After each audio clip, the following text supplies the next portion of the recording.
Let me tell you about it. Yo, Hip-hop didn't just change music, it changed the world.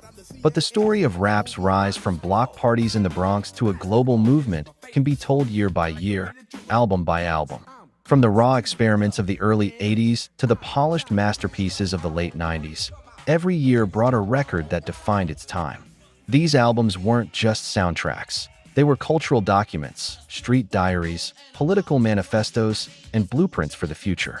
This is the story of the best hip-hop albums of each year, from 1980 to 1999, 2 decades where rap grew from underground expression to the dominant voice of a generation.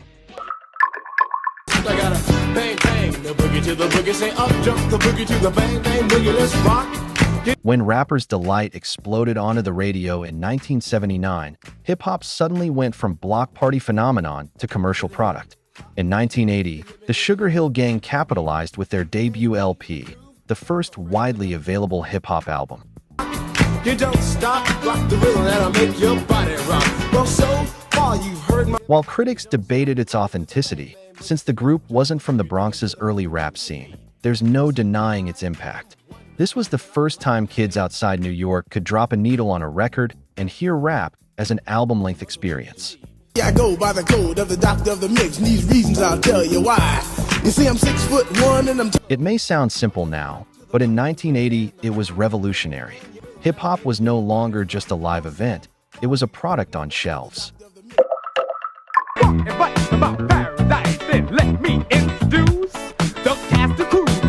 Curtis Blow was hip-hop's first true star, the first rapper signed to a major label, the first to score a gold record, and the first to show rap could be bigger than one novelty single. With Deuce, he expanded beyond the breaks into songs about love, nightlife, and ambition.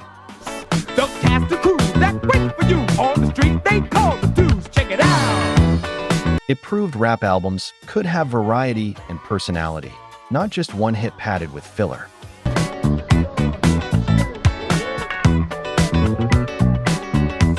Blow's charisma and ability to carry a full LP set the stage for every MC who dreamed of being more than just a voice on a 12-inch single.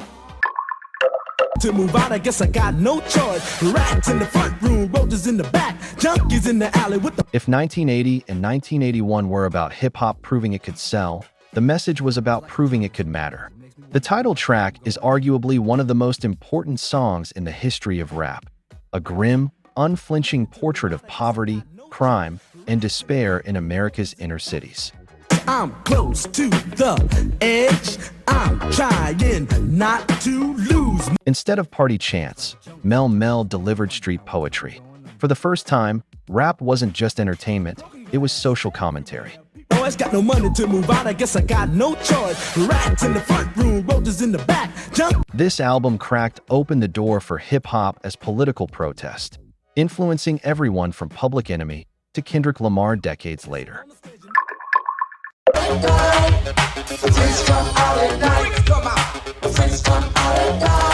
By 1983, rap was still young, still figuring out its sound.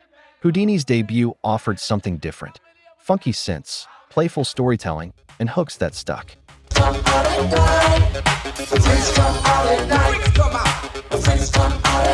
Tracks like Haunted House of Rock made them pioneers in fusing rap with electronic beats. Houdini also pushed rap into theatrical territory, a group that could be fun, visual, and still rooted in street culture.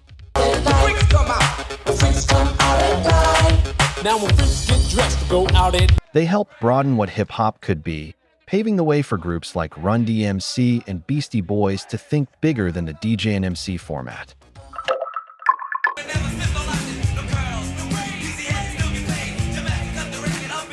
Minimalist beats, hard rhymes, no disco gloss. Run DMC kicked down the door with their debut. Their stripped-down sound, Adidas tracksuits, and no-nonsense style announced the beginning of hip-hop's new school.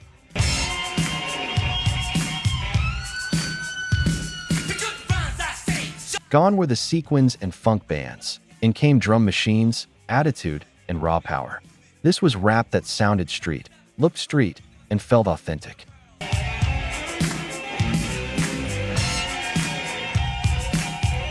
Their arrival marked the end of hip-hop's novelty phase and the start of it becoming youth culture's voice. Vibrates the concrete. I'm sorry if you can't understand, but I need a radio. Imagine being 17 years old, walking into Def Jam studio, and recording the album that would launch an empire. That was LL Cool J with Radio.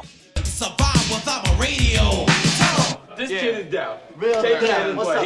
The production was sparse. Rick Rubin's beats sounded like they were carved from concrete. But LL's energy made every track feel larger than life. I Can't Live Without My Radio became an anthem, and suddenly Def Jam was the most important label in rap. It's Cool J, I devastate the show, but I couldn't survive without a radio. LL proved that a rapper could be a superstar, young, brash, and selling albums by the truckload. Grit smokes 2 packs a day. Hip-hop's first Billboard #1 album came from 3 white kids from New York. The Beastie Boys' license to Ill shocked everyone. It fused rap with rock riffs, party anthems with sneering humor, and broke rap into the suburbs. You gotta fight for your right to fight. Some critics dismissed it as frat boy rap, but its influence was undeniable. It proved hip-hop had crossover power beyond Black and Latino communities. Suddenly, rap wasn't just a cultural movement, it was a pop culture juggernaut. As serious as cancer. Who could keep the average dancer hyper as a heart attack? Rakim changed everything. Before him, rap was mostly about simple rhymes and punchlines. With Paid in Full, he introduced complex internal rhyme schemes, cool delivery, and an almost jazz-like flow. Hip-hop went from shouting rhymes to delivering poetry. When you come up to speak, don't even lie to me. You like to exaggerate, dream and imaginate, then change the rhyme. Eric B.'s production, heavy on samples and grooves, gave Rakim the perfect canvas. Together, they elevated rap into an art form. To this day, MCs measure themselves against Rakim's blueprint. Weekly, monthly, yearly. Until the dumb motherfuckers see clearly that I'm down with the capital CP. No album caused more outrage in the 80s than NWA's Straight Outta Compton. With tracks like F*** The Police*, and Gangsta, the group painted a raw, brutal portrait of life in South Central Los Angeles. It was unfiltered, violent, and absolutely groundbreaking.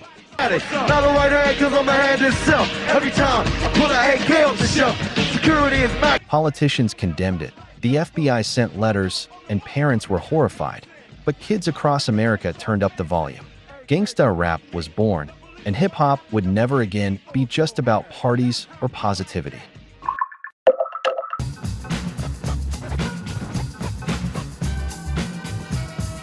If NWA was a Molotov cocktail, De La Soul was a kaleidoscope. Their debut 3 Feet High and Rising was playful, psychedelic, and wildly inventive.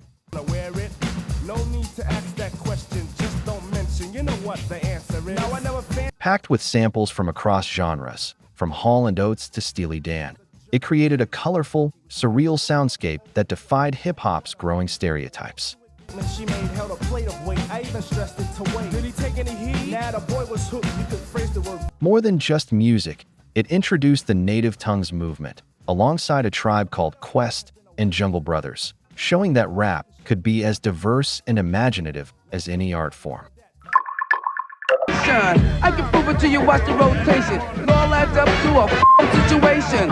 By 1990, Public Enemy was no longer just a rap group, they were a movement. Fear of a Black Planet built on the chaos of It Takes a Nation of Millions to Hold Us Back, layering dense samples, militant rhythms, and Chuck D's booming baritone with Flavor Flav's wild charisma. He would have been in full effect. The late 911 was a joke, cause the album joking. Songs like Fight the Power and 9/11 is a Joke became rallying cries. This album wasn't just entertainment, it was activism pressed to vinyl, proving hip-hop could be a global megaphone for justice. I can energize it cause you see I last long. My crew is never ever whack because we stand strong. Now if you say Where Public Enemy was fire and fury, Tribe was smooth and thoughtful. The low-end Theory married jazz bass lines with conscious, witty rhymes. so, just clean out your ears and just check the word. Check the vibe. Q-Tip's cool delivery and Phife Dawg's playful punchlines created balance, while Ali Shaheed Muhammad's production reshaped rap's soundscape. The telegram, I'm like an energizer cause you see I last long. My crew is never ever whack because we stand strong. The album was a milestone for alternative hip-hop, and it proved that being socially aware and sonically adventurous could also be timelessly cool. Hey, y'all going to the picnic today? Yeah, thought you knew. Hey, Snoop! When Dre left NWA and dropped The Chronic, he didn't just release an album, he launched an entire era.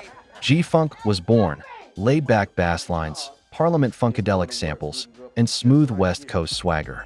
So please don't try to fake this, but back to the lecture at hand. Perfection is perfect. It introduced the world to Snoop Dogg, whose drawling flow became the sound of the 90s. With tracks like Nothing But a G-Tang and Let Me Ride, Dre redefined production and cemented LA as hip-hop's new capital. Question our speed for cracks and weed. The combination made my eyes bleed. No 9 MCs from Staten Island stormed into the game with raw beats, kung fu samples, and street grit. 36 Chambers was chaos and genius rolled into one. boys on board, my life got no better. Same damn low sweater, times is rough. RZA's dusty, lo-fi production felt like it was made in a basement, but it gave every MC, from Method Man to Ghostface Killah, a chance to shine. Got me bugging, but I'm alive on arrival. I beat back the shape of the streets to stay awake to the way. Wu-Tang didn't just drop an album. They built a brand, an empire, and a mythology that shaped the entire culture of hip-hop business. I can express through song, delete stress like Motrin, then extend strong. I drink my wet with Medusa, give a... Just 20 years old, Nasir Jones delivered what many consider the greatest rap album of all time. Illmatic was only 10 tracks, but each one was flawless. Vivid storytelling, dense lyricism, and razor-sharp observations of Queensbridge life.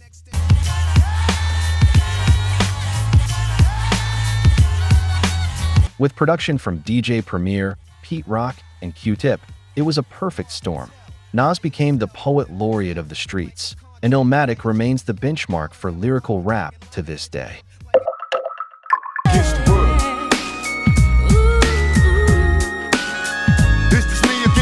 Recorded while facing prison time, Me Against the World captured Pac at his most vulnerable and reflective. Tracks like Dear Mama showed his heart, while So Many Tears revealed his pain.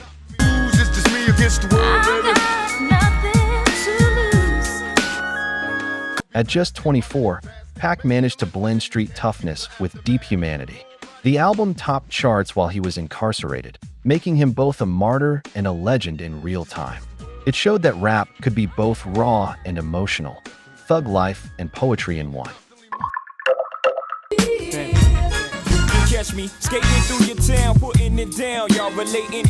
Jay-Z's debut didn't top charts immediately, but it introduced the world to a hustler-turned-poet who would go on to dominate rap. Guys slip, you fuck around, you get your guys hit. They built me to be filthy on some. Reasonable Doubt was cinematic, smooth beats, mafioso themes, and lyrics that blurred the line between confessional and aspirational. Sweet the keys, cursing the very God that brought this reef to be. My life is based on sacrifice. Songs like Dead Presidents 2 and Can't Knock the Hustle made clear that Jay wasn't just another MC. He was an entrepreneur with a pen sharper than most. In hindsight, it's the blueprint for his empire. It ain't over. Released just weeks after his murder, Biggie's double album became both a swan song and a coronation. Life After Death balanced hardcore street tales like Kick in the Door with glossy radio hits like M.O. Money, M.O. Problems. You hear me, nigga? I know you hear me. Biggie's storytelling, flow, and charisma were unmatched. At 24, he was gone, but this album solidified his place as one of rap's all-time greats. This shit can't be over, man.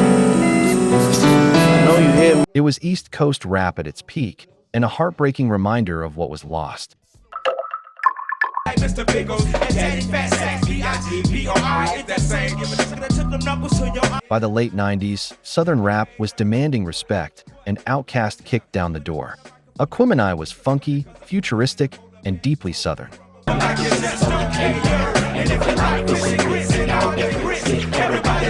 Andre 3000 and Big Boy balanced each other perfectly. One a cosmic visionary, the other a grounded storyteller.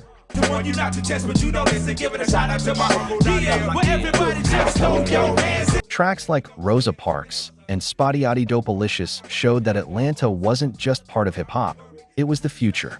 Aquemini remains one of the most innovative albums of the decade. Waist up, scene 2. My fam throwing the jam for readers on the stand. Big things is in the plan. As the 90s closed, Mos Def, now Yasin Bey, reminded the world that rap could still be conscious, soulful, and poetic. Black on Both Sides blended sharp social commentary with smooth grooves and universal themes. Hey, yo, this my man Mos, baby, let me introduce. I turn around. You was the same pretty bird. Tracks like Ms. Fat Booty and Mathematics showcased his lyrical brilliance and versatility. You hop up like, how you gonna leave before you dance with me? Dance with me. She blew my whole head with that. In a decade dominated by big money and bigger egos, Mos Def brought it back to artistry and integrity, signaling a new chapter for the 2000s. It's nice to finally meet. He moved to the booth, preserve a crew, especially in Honey Love ended up. The journey doesn't end here. Hip Hop Warrior. Watch this next.